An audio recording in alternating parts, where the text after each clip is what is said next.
नमस्कार स्टूडेंट्स, कैसे हैं आप सब लोग। आप सबका एक बार फिर से स्वागत है Byju's exam prep IAS Hindi के यूट्यूब चैनल पर। आज है 3 दिसंबर 2022। आज हम लोग देखेंगे कि हमारे द हिंदू के न्यूज़पेपर में कौन कौन से इंपॉर्टेंट आर्टिकल्स हैं। तो पूरा वीडियो इत्मीनान से बैठ के देखिएगा। एक एक आर्टिकल आपको टू द पॉइंट बताने का पूरा प्रयास करूंगा। सबसे पहला आर्टिकल पृष्ठ संख्या 6 पर आपको मिलेगा। इसको आप सेकंड पेपर से जोड़ सकते हैं, जहां पर हम लोग अंतरराष्ट्रीय संबंधों की बात करते हैं। मोस्ट इंपॉर्टेंट आर्टिकल है ये। देखिए, इस आर्टिकल में बेसिकली राइटर जो हैं वो ये बताना चाहते हैं कि हमारे पास यानी भारत की दो पॉलिसीज थी। एक थी लुक ईस्ट पॉलिसी और दूसरी थी एक्ट ईस्ट पॉलिसी। अभी दोनों के बारे में मैं संक्षिप्त रूप से आपको बता दूंगा। इसके बाद अब भारत को क्या करना चाहिए, यहां पर जो भारत का नॉर्थ ईस्ट रीजन है, ठीक है, उसको इंडो पैसिफिक जो हमारा क्षेत्र है इसके साथ जोड़ के नॉर्थ ईस्ट रीजन का और इस पूरे रीजन का, इंडो पैसिफिक रीजन का, किस तरीके से विकास कर सकते हैं हर क्षेत्र में। तो ये इस पूरे आर्टिकल में बताया गया है। अब सबसे पहले यहां पर देखिए राइटर शुरुआत करते हैं लुक ईस्ट पॉलिसी के बारे में। तो देखिए, आपको यह पता होना चाहिए कि 1991 की अगर बात करें तो उस टाइम पे जो सोवियत संघ था उसका विघटन हो गया। जिस तरीके की विचारधारा बात करी जाती थी, समाजवादी और पूंजीवादी विचारधारा के बीच में जो लड़ाई चलती थी, जिसके फलस्वरूप जो शीत युद्ध था उसका भी एक वातावरण देखने को मिला। परंतु जब 1991 में यूएसएसआर टूट गया, उसके बाद दुनिया की बात करें तो उनको यह लगा कि पूंजीवादी जो विचारधारा है वो ज्यादा अच्छी है इन कंपैरिजन टू समाजवादी विचारधारा के। उसी क्रम में कहीं ना कहीं जो हमारा भारत है, तो 1992 में हमारे प्रधानमंत्री थे पीवी नरसिम्हा राव जी। तो इन्होंने भी यहां पर पश्चिम की तरफ थोड़ा सा देखना स्टार्ट किया। जैसे आप देखोगे अर्थव्यवस्था जो हमारी थी उसमें भी एलपीजी रिफॉर्म्स आ रहे थे। तो यानी कि अब हम एक बंद अर्थव्यवस्था से खुली अर्थव्यवस्था में परिवर्तित होने जा रहे थे। तो जिस तरीके की हमारी जो निर्भरता यूएसएसआर को लेके थी, मैं रशिया की बात नहीं कर रहा हूं, मैं यूएसएसआर की बात कर रहा हूं। तो हमने उस निर्भरता को यह समझा कि भाई हमें केवल एक देश पर इतना ज्यादा निर्भर होने की आवश्यकता नहीं है, हमें दूसरे देशों से भी अपने संबंध प्रगाढ़ करने हैं। तो उसी के उपलक्ष्य में यूनाइटेड स्टेट्स ऑफ अमेरिका की बात कर लें या हमारी जो साउथ ईस्ट एशिया के जो देश हैं उनकी तरफ भी हमारा रुझान बढ़ने लगा। तब जाकर 1992 में जो पहली पॉलिसी इंडिया ने बनाई थी उसी को बोला गया था क्या, लुक ईस्ट पॉलिसी। ठीक है, तो इसका सीधा सा मतलब यह था कि जो भी हमारी दक्षिण पूर्व एशिया है या फिर जो अमेरिका है, इसकी तरफ हमको इनके साथ अपने संबंधों को मजबूत करना है। अब वो संबंध आर्थिक हो सकते हैं, राजनीतिक हो सकते हैं, सामरिक हो सकते हैं, सांस्कृतिक हो सकते हैं, किसी भी टाइप के जो संबंध हैं। 2014 के आने तक लुक ईस्ट पॉलिसी को कन्वर्ट करके यहां पर करा गया एक्ट ईस्ट पॉलिसी। इसका मतलब क्या था? इसका मतलब था कि यहां पर देखिए, जब एनडीए की गवर्नमेंट सत्ता में आती है ना, तो वो ये पॉलिसी लाती है।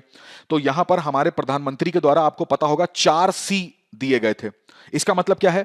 कल्चर, एक पहली बात करी जा रही थी कल्चर की, दूसरी बात करी जा रही थी कॉमर्स की। कॉमर्स का मतलब हो गया यहां पर ट्रेड किया, व्यापार की बात हो रही है।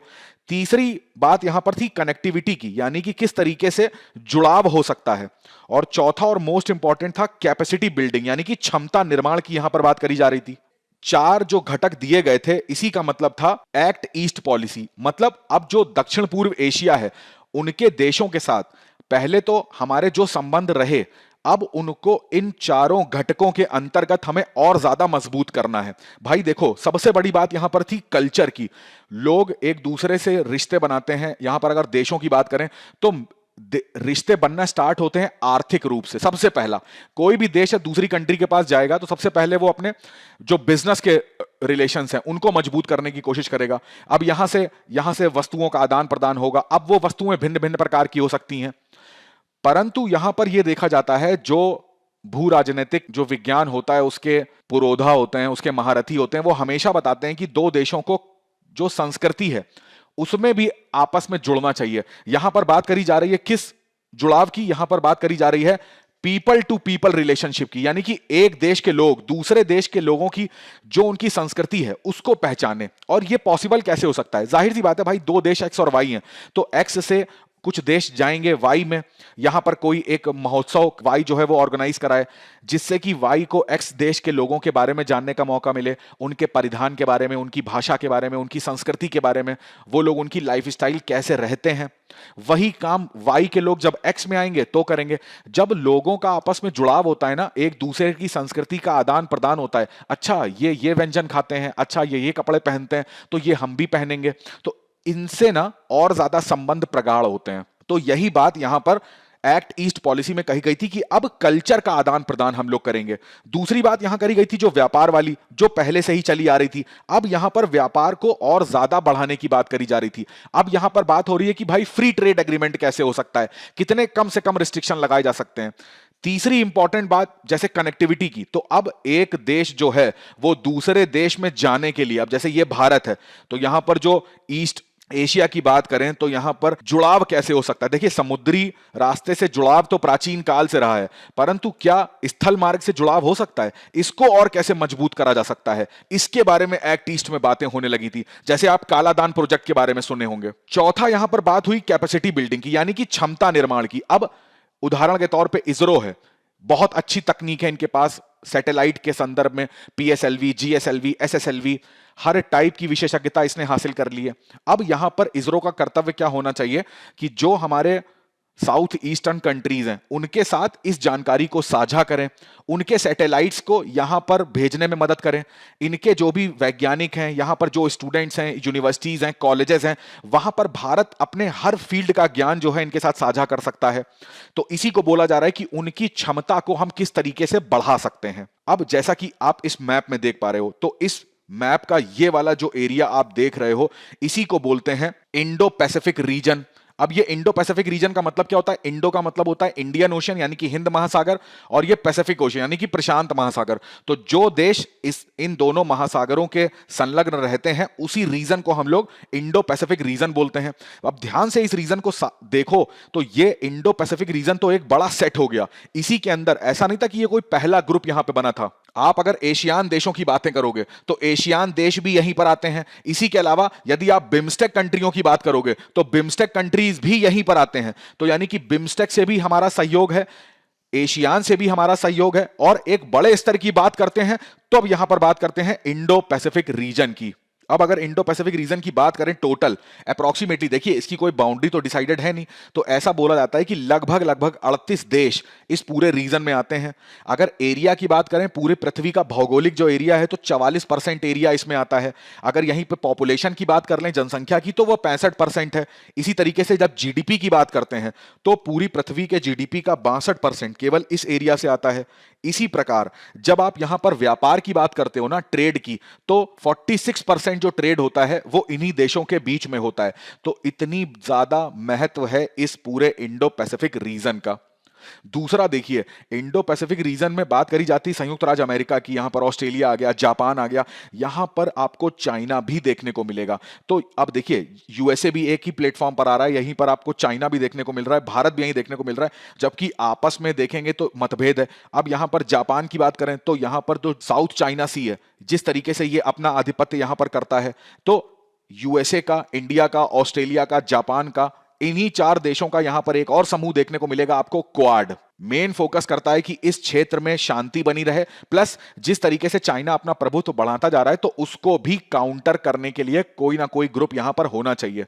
यहां पर ना आपको एक बात बहुत अच्छे से जाननी होगी कि केवल हमारा मोटिव ये नहीं रहता है कि हम कोई भी योजना बना रहे हैं या किसी भी ग्रुप में शामिल हो रहे हैं तो चाइना को ही हमें काउंटर करना है। नहीं, ये एक मुद्दा है, परंतु इसके साथ साथ दूसरा मुद्दा है अपना विकास करना, उस क्षेत्र का विकास करना। ठीक है, तो ये समझ में आ गया आपको।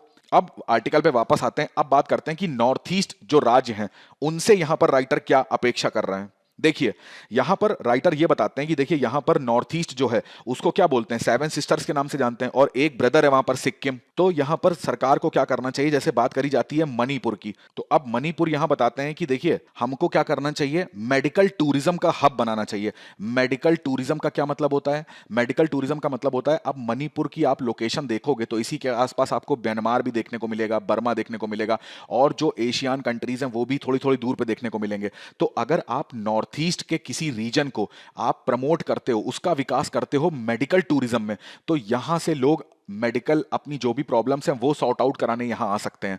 अब इससे देखो दो फायदे हैं। एक, जब दूसरे लोग यहां पर सुविधाएं लेने के लिए आएंगे तो इसका प्रचार प्रसार तो वैसा ही होगा। दूसरा, जो मणिपुर एरिया है, जो नॉर्थ ईस्ट का रीजन है, उसका अपने आप विकास होने लगेगा। क्यों? क्योंकि जब अंतरराष्ट्रीय लोग यहां पर आने लग जाएंगे तो उस क्षेत्र का विकास ऑटोमेटिकली हो जाएगा। तो यहां पर हमको मेडिकल टूरिज्म बनाने की बहुत ज्यादा आवश्यकता है। उसी प्रकार से यहां पर राइटर बात करते हैं कि जो लोकल नीड्स हैं, यानी कि वहां के जो लोकल लोग हैं, वो किसी भी राज्य के हों, जो भी नॉर्थ ईस्ट में रहता है, तो उनसे सरकार को जुड़ाव रखना चाहिए। क्योंकि देखिए, लोकल की प्रॉब्लम्स को अगर आप सुनेंगे ना, अगर आप सॉल्व करेंगे, तो वो ज्यादा अच्छे से आपसे जुड़ पाएंगे। तो उनसे इंटरेक्शन करिए लोगों का, उनकी क्या प्रायोरिटीज हैं, उनकी क्या प्रॉब्लम्स हैं, वो डायरेक्ट सुन के और उन पे डेवलपमेंट करना स्टार्ट करिए।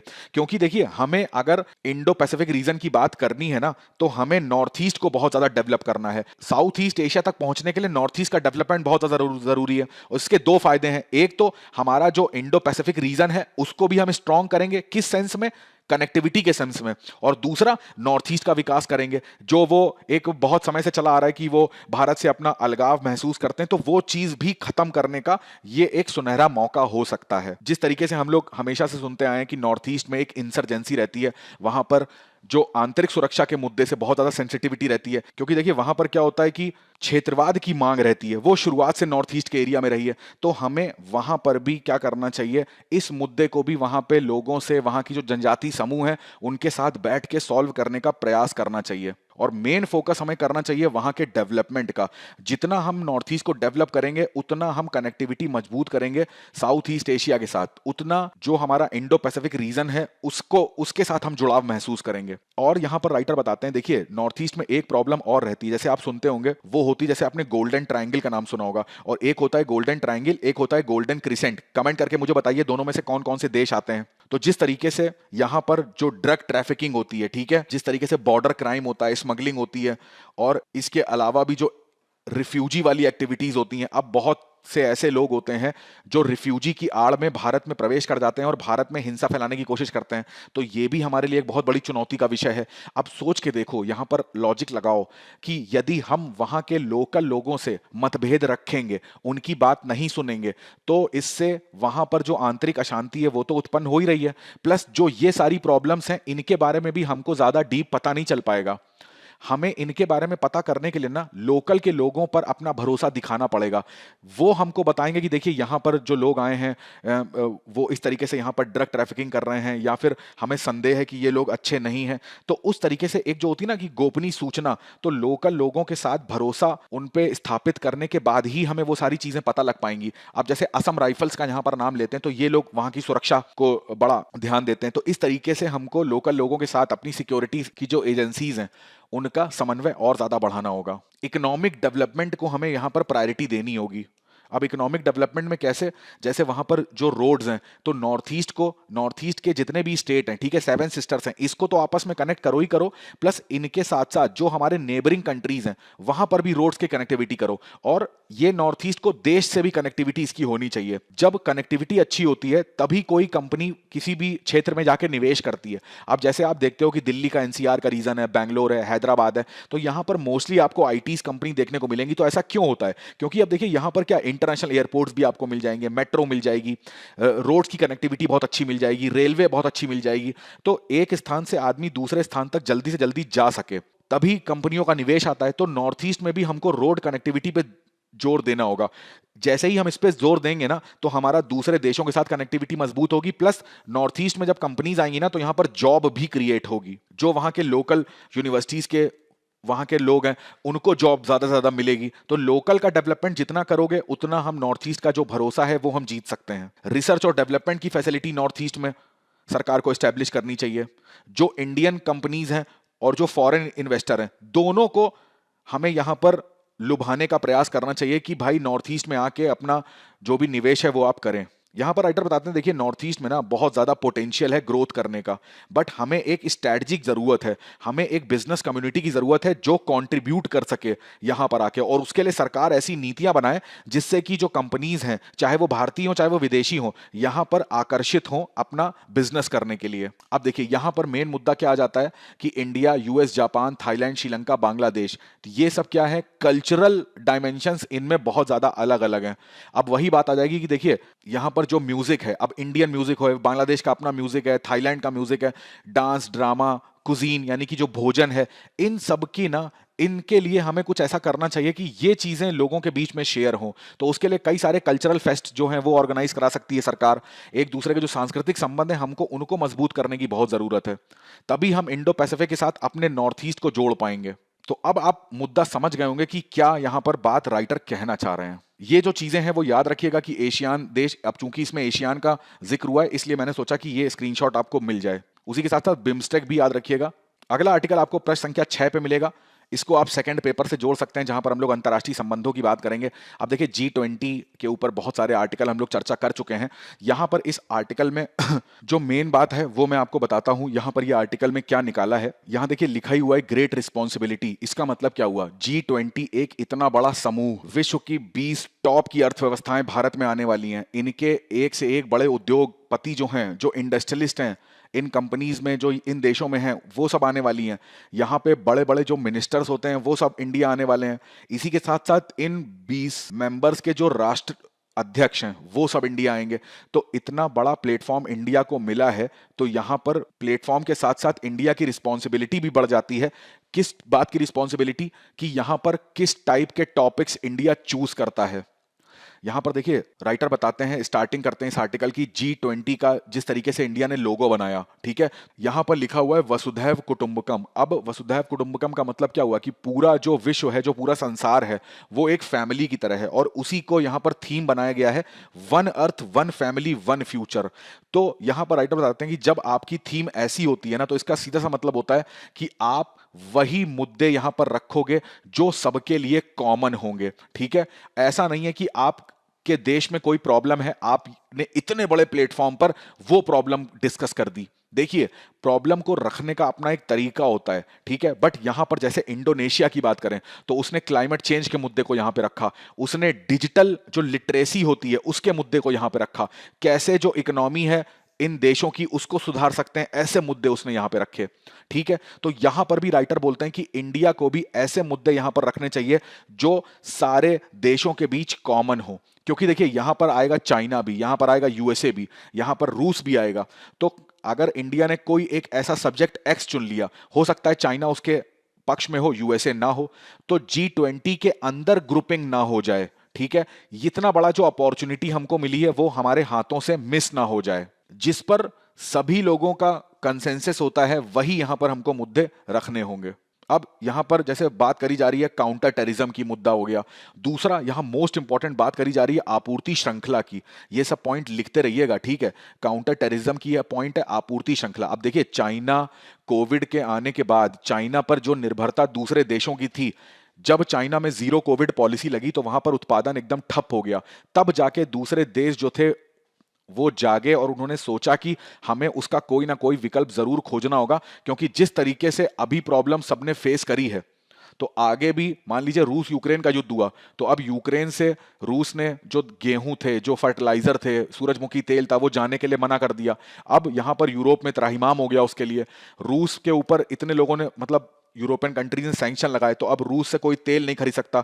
तो क्रूड ऑयल की बात करें तो उसके प्राइस महंगे हो गए, जो कोल था उसके प्राइस महंगे हो गए। तो ये स्थिति आती क्यों है? क्योंकि सप्लाई चेन, आपूर्ति श्रृंखला में प्रॉब्लम है। तो हमें इसके मुद्दे को उठाना चाहिए यहां पे। दूसरा, यहां पर हमको अर्थव्यवस्था की भी बात करनी चाहिए कि भाई जिस तरीके से मंदी का दौर चल रहा है, ऐसी स्थिति में अलग अलग देशों के जो बैंक्स होते हैं वो अलग अलग एकदम से इंटरेस्ट रेट बढ़ा या घटा देते हैं। तो इस पर भी एक कॉमन मत सबका होना चाहिए। उसी के साथ साथ जलवायु परिवर्तन को भी हमें नहीं भूलना चाहिए। तो ये भी मुद्दा हम यहां पर डिस्कस कर सकते हैं। किस तरीके से जो स्टार्टअप इंडिया में उभर रहे हैं, तो यहां पर यह भी बताया जा सकता है कि स्टार्टअप को किसी भी देश में उभरने के लिए जो भी उसके लिए आवश्यक दशाएं हैं वो होनी चाहिए। यहां पर नवीकरणीय ऊर्जा स्रोतों की बात करनी चाहिए कि अगर किसी देश के पास ऐसी टेक्नोलॉजी है और कोई कम विकसित देश है तो उसको या तो पैसे से या फिर उस तकनीक से उस देश की मदद करें जिससे कि कार्बन उत्सर्जन में कमी हो। हमें यहाँ पर साइंस एंड टेक में बात करनी चाहिए, हमें यहाँ पर स्वास्थ्य के क्षेत्र में बात करनी चाहिए, मेनली वैक्सीन्स के डिस्ट्रीब्यूशन के लेके।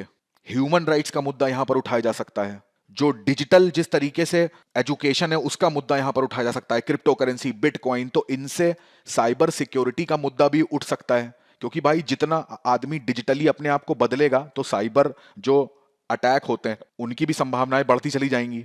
ये देखिए, ये इंडिया की G20 की वेबसाइट है, तो ये यहाँ पर आप देख पाओगे, ये इसका थीम है, इसको तो बिल्कुल आपको रटा होना चाहिए, ये तो रट भी गया होगा आपको। मुख्य उत्तर परीक्षा में आप ऐसे ही कोट के साथ अपने आंसर की शुरुआत कर सकते हैं। उसी के साथ साथ बात करें कि भारत में 2023 में जो अध्यक्ष भारत बना है, 1 दिसंबर 2022 से हमारा जो अध्यक्षता थी वो स्टार्ट हो गई और ये कब तक चलेगी? 30 नवंबर 2023 तक। तो इस चीज को भी ध्यान रखिएगा। अगला जो G20 होना है वो कहां पर होना है? ब्राजील में। अभी कहां पर हुआ था? इंडोनेशिया के बाली में। तो इन्हीं तीनों चीजों को मिला के हम लोग क्या बोलते हैं? इसी को G20 ट्रोइका के नाम से भी जानते हैं। अगर G20 मेंबर्स की बात करें तो यहां पर 19 देश प्लस यूरोपियन यूनियन आता है। तो ये देश तो मोस्ट इंपॉर्टेंट है, आपको पता होना चाहिए। ओवरऑल अगर जीडीपी की बात करें तो उसका 85% यहां पर अकेले G20 के जो मेंबर्स हैं उनके पास होता है। 75% जो ट्रेड होता है ग्लोबल में, वैश्विक जो भी व्यापार होता है वो इसी में आता है। अगर 2/3 पॉपुलेशन की बात करें तो वो भी G20 के अंतर्गत ही देखी जाती है। तो एक most most most important group है जिसकी अध्यक्षता भारत को मिली है। अगला आर्टिकल देखिए, आपको प्रश्न संख्या 10 पे मिलेगा। इसको आप सेकंड पेपर यानी कि सरकारी नीतियों से जोड़ सकते हो। यहां पर देखिए, पहले मैं आपको ये न्यूज बता देता हूं। यहां पर केंद्र सरकार ने क्या बोला है, मनरेगा के अंदर कुछ सुपरवाइजर होते हैं, अभी मैं इनके बारे में आपको बताऊंगा। तो इनके जो वेजेस हैं यानी कि इनकी जो सैलरी है ना, इनका जो वेतन है उसको प्रायोरिटाइज करा गया है, मतलब कि उसको प्राथमिकता दी गई है। यहां पर केंद्र सरकार ने यह बोला है। अब देखिए ऐसा हुआ क्यों? कुछ ही दिन पहले आपने न्यूज पढ़ी होगी जहां पर गवर्नमेंट ने क्या बोला था कि जो मनरेगा है ये इतना एफिशिएंटली काम कर नहीं रहा है। क्योंकि देखिए, उत्तर प्रदेश और बिहार राज्यों की यहां पर बात करी गई थी तो वहां पर गरीबी में कोई खास कमी देखने को मिली नहीं। दूसरा, जो मनरेगा के अंदर मजदूर वगैरह काम करते थे उनको जो उनकी वेतन है वो भी कई बार नहीं मिलता था।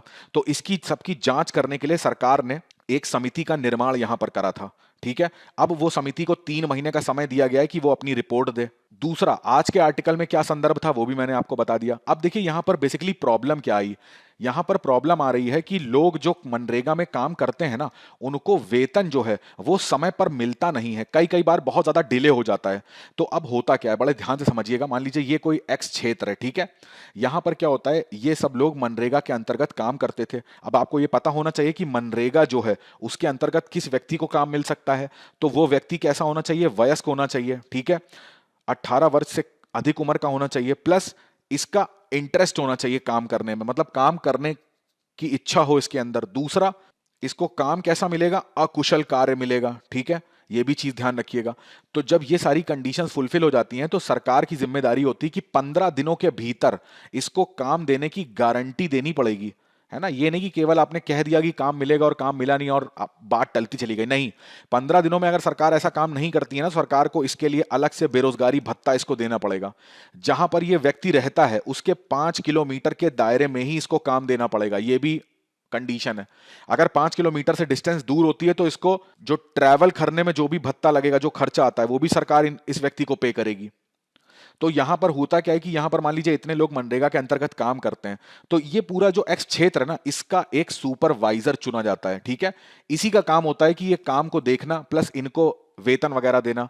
अब ऊपर से क्या होता है ना, इसी को वेतन नहीं मिलता है, तो जब इसको वेतन नहीं मिलता तो आगे सर इन लोगों को वेतन कैसे देगा? तो इसकी अपनी एक प्रॉब्लम है कि भाई हमारे पास पैसे ही नहीं है। तो यहां पर सरकार ने बोला है कि कम से कम सुपरवाइजर जो है इसके हाथ में पैसा पहुंचना चाहिए। अब एक प्रॉब्लम यहां पर और भी देखी गई कि देखिए यहां पर मैंने क्या बात करी थी, अकुशल काम। तो यानी मनरेगा के अंदर जो मजदूर काम करते हैं वो उनको कैसा काम देना होता है? अकुशल कार्य देना होता है। तो मनरेगा बेसिकली पॉलिसी ही इस चीज की है, अनस्किलफुल वर्क के लिए काम पैसे देती है ये। यहां पर सुपरवाइजर को जब पैसे नहीं मिलते ना, तो कभी कभी ये लोग झूठ बोल के, अब ये सुपरवाइजर जो है ऐसा नहीं कि ये अनस्किलफुल होता है, ये तो पढ़ा लिखा व्यक्ति होता है, ये एक स्किलफुल कार्य करता है, परंतु ये अपने आप को रजिस्टर किस में करा देते हैं, अनस्किलफुल कार्य में, इस लालच की वजह से कि हमें भी पैसा मिल जाएगा। तो सरकार ने बोला यहीं पर देखिए दिक्कत आती है कि इसको पैसा नहीं मिल रहा है, तो आप ये काम मत करो कि अपने आप को अनस्किलफुल में रजिस्टर कराओ, हम आपको पैसे देंगे। ये न्यूज आई थी, तो इसको आप मुख्य उत्तर परीक्षा में भी इस संदर्भ में यूज करेंगे कि मनरेगा के लिए सरकार, मनरेगा के अच्छाई के लिए सरकार ने ये कदम चलाया था, तो एक पॉइंट आप ये मेंशन कर सकते हैं। अब जैसे मैंने आपको बताया कि अमरजीत सिन्हा, ये समिति का गठन हुआ है, तो 3 महीने में ही अपनी रिपोर्ट सौंपेंगे। अब ये मनरेगा के बारे में लिख रखा हुआ है, जो मैंने आपको बताया कि 100 दिन का गारंटी काम मिलता है 1 वर्ष के अंदर, ठीक है। वयस्क व्यक्ति होना चाहिए, इच्छुक व्यक्ति होना चाहिए, अकुशल श्रम होना चाहिए, ये भी चीज याद रखिएगा। चलो अगला आर्टिकल हम लोग देखते हैं, वो आपको प्रश्न संख्या 5 पे मिलेगा। इसको आप अपने थर्ड पेपर यानी पर्यावरण से जोड़ सकते हैं, ठीक है। देखिए इस आर्टिकल में क्या निकला हुआ है, जो वेस्ट बंगाल राज्य है उसके अंदर जो कोल बेस्ड पावर प्लांट है, ठीक है, जहां पे कोयले से विद्युत बनाई जाती है, इसमें से किसी भी प्लांट के अंदर इन्होंने जो एफडीजी टेक्नोलॉजी होती है, जिसको फ्लू गैस डिसल्फराइजेशन बोलते हैं, इनका यूज नहीं किया है, और इसकी वजह से जो सल्फर के उत्सर्जन है वो अभी भी हो रहे हैं वहां पे। अब मेन मुद्दा यहां पर ये देखिए, प्रारंभिक परीक्षा की दृष्टि से तो मोस्ट इंपॉर्टेंट आर्टिकल है। तो एफडीजी क्या होता है, तो उसके पहले जो फ्लू गैस है ये भी आपको जानना पड़ेगा। अब फ्लू गैस का मतलब क्या होता है, देखो एक उदाहरण के तौर पे समझाता हूं। ये कोई कोयले का संयंत्र है, तो नीचे कोयला जल रहा है, अब इससे जो निकलता है धुआं, इस धुएं में क्या क्या चीजें होती हैं, देखो इस धुएं में होगा जो आपका CO2 है, कार्बन मोनोऑक्साइड, सल्फर ऑक्साइड और नाइट्रोजन की ऑक्साइड, ठीक है। तो ये सारी चीजें निकलती हैं, इन्हीं को कंबाइंड रूप से क्या बोलते हैं, फ्लू गैस बोलते हैं। अब इसमें पाया जाता है सल्फर। ये सल्फर की बात यहां पर क्यों हो रही, क्योंकि देखिए सल्फर क्या होता है ना, जब इस सल्फर को आप पानी से क्रिया कराओगे ना, तो ये बना लेता है सल्फ्यूरिक अम्ल H2SO4, और जब ये पानी से अभिक्रिया करके ये अम्ल बना लेता है, इसका मतलब अब ये सल्फर अगर वायुमंडल में गया तो जो जलवाष्प होते हैं उनसे मिलेगा और अम्ल बना देगा, और यही अम्ल जब वर्षा के रूप में निकलेगा ना, तो इसी को क्या बोलते हैं, अम्लीय वर्षा, एसिडिक रेन। अब ये अम्लीय वर्षा जब वनों के ऊपर होती है तो उनको नुकसान पहुंचाती है। ये जब किसी तालाब, झील, नदी, समुद्र में गिरती है तो वहां के जो जलीय जीव जंतु होते हैं उसके पानी को एसिडिक कर देती है, तो उनको नुकसान पहुंचाती है। इवन मानव की बात करें तो हमारे, तो सल्फर अगर डायरेक्ट हमारे शरीर में आ रहा है तो श्वसन तंत्र को प्रभावित करेगा, हमारे नेत्रों को प्रभावित करता है, यहां तक कि कैंसर का कारण बन जाता है। इस वजह से ये जो टेक्नोलॉजी है ना, जिसको बोलते हैं कि फ्लू गैस डिसल्फराइजेशन, तो डी लगा हुआ है, इसका मतलब इसको रोकना है, और किसको रोकना है, सल्फर को रोकना है। इसका मतलब है कि देखो यहां पे कोयला जला रहे हो, कोयले जलाने से ये जो फ्लू गैस निकलती है, इस गैस अगर ये चिमनी में गई तो ये ऊपर निकल जाएगी, तो चिमनी में जाने से पहले इसको रोक लो, तो कहीं पर इसको कैप्चर कर लो। तो अब करा क्या जाएगा, यहां से फ्लू गैस जो निकलेगी ना, उसको एक दूसरे चैम्बर में ले जाया जाएगा। इस चैम्बर में एक और इनपुट आएगा, उसको बोलते हैं लाइमस्टोन, ठीक है, कैल्शियम कार्बोनेट जिसको बोल रहे हैं। अब ये जो कैल्शियम कार्बोनेट है ना, ये जब इस फ्लू गैस के साथ यानी कि बेसिकली सल्फर के साथ जब रिएक्ट करता है, तो ये क्या बना देगा, ये बना देगा जिप्सम। अब ऊपर क्या होगा, इस चैम्बर में लगे होंगे स्प्रे, यहां से निकल रहा होगा पानी, तो पानी के साथ पूरी क्रिया होगी और जिप्सम मिल जाएगा हमको। और इसी के साथ साथ जब पानी इस फ्लू गैस में पड़ेगा ना, तो जो इसके प्रदूषित कण हैं वो धरातल इस चैम्बर के नीचे बैठ जाएंगे। जैसे आप देखते हो ना कि दिल्ली में प्रदूषण होता है, अगर कहीं कभी बारिश हो जाती है तो एकदम से सब साफ साफ हो जाता है, तो बारिश क्या करती है, जो धूल कण होते हैं उनको नीचे बिठा देती है, तो वही काम यहाँ पे कर देगा। अब धूल कण भी नीचे चले गए, जो सल्फर था वो जिप्सम में कन्वर्ट हो गया, अब केवल क्लीन एयर बची है, वो वायुमंडल में मुक्त हो जाएगी। तो इस प्रोसेस को बोलते हैं फ्लू गैस डिसल्फराइजेशन। चलिए आज मैं आपसे मोस्ट इंपॉर्टेंट प्रश्न पूछता हूं। घड़ियाल का नाम सबने सुना होगा, आपको बताना है कि घड़ियाल की टोटल कितनी स्पीसीज हैं और वो भारत में कहां कहां मिलती हैं। एक ही प्रश्न आज आपसे पूछूंगा, क्योंकि 2-3 प्रश्न इसके अंदर छुपे हुए हैं, और इसका कमेंट में जरूर आंसर करिएगा। जिसका आंसर सबसे परफेक्ट रहा मैं उसका नाम लूंगा, और नेक्स्ट लेक्चर में मैं घड़ियाल की सारी स्पीसीज के बारे में आपको समझा भी दूंगा। अब मुख्य परीक्षा अभ्यास प्रश्न में नजर डालते हैं। पहला प्रश्न है, वर्तमान भू राजनीतिक परिवेश के संदर्भ में क्या बहुपार्श्व संस्थान, बहुपार्श्व का मतलब होता है मल्टी, जो लेटरल इंस्टीट्यूशंस होते हैं जैसे UN हो गया, G20 हो गया, है ना, एशियान हो गया, अभी भी प्रासंगिकता रखते हैं, इन सब इंस्टीट्यूशंस की अभी भी जरूरत है। दूसरा प्रश्न है, मनरेगा की प्रमुख विशेषताओं और महत्व पर चर्चा करनी है, और योजना के कार्यान्वयन में क्या चिंताएं हैं, उस पर भी आपको प्रकाश डालना है। दोनों प्रश्नों को करने का प्रयास जरूर करिएगा। आज का लेक्चर आपको कैसा लगा कमेंट करके जरूर बताइएगा। आज के लेक्चर में बस इतना ही रखते हैं। आपसे फिर मुलाकात होगी द हिंदू के अगले सेशन में। तब तक अपनी पढ़ाई करते रहिए, स्वस्थ रहिए और सबसे इंपॉर्टेंट अपने माता पिता का बहुत सारा ध्यान रखिए। आप सभी का बहुत बहुत धन्यवाद।